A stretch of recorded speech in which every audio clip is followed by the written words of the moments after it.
On generation, the current status, we do have a few major plants.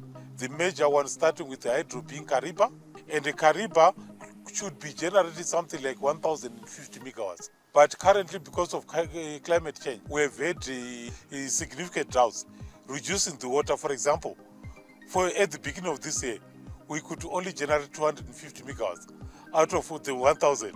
And then we have got Wange, which is a thermal power plant.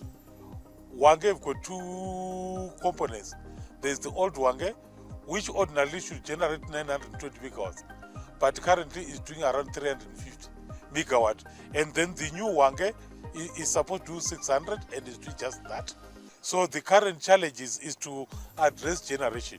Received support from the African Development Bank to come with a network master plan covering 20 years. So the first thing which we did was to assess that what is the demand for Zimbabwe. Currently it's at 1,900 megawatts, but we realized that a lot of people are investing. There's a lot of private investment coming, which is going to be more than double our demand in the next 3 to 4 years by almost an additional 2,500 megawatts. So the challenge is that how do you meet that ever-growing demand? And that demand is because of productive sectors like mining and industry, but also social sectors. So to meet generation, the strategy is as follows.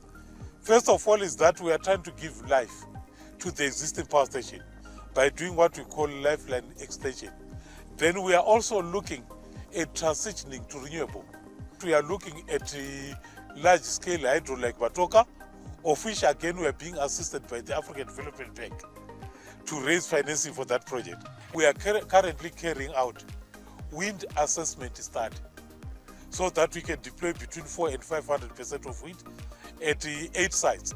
And I'm happy that all the contracts are in place, and the wind turbines out of 8, for I understand they are manufacturing, we need to develop transmission lines. And again, the African Development Bank have assisted us in the master plan on what type of lines, at what cost, where, and when are we supposed to construct to ensure that we meet the total demand for Zimbabwe. That means power transfer from power plants to the end user.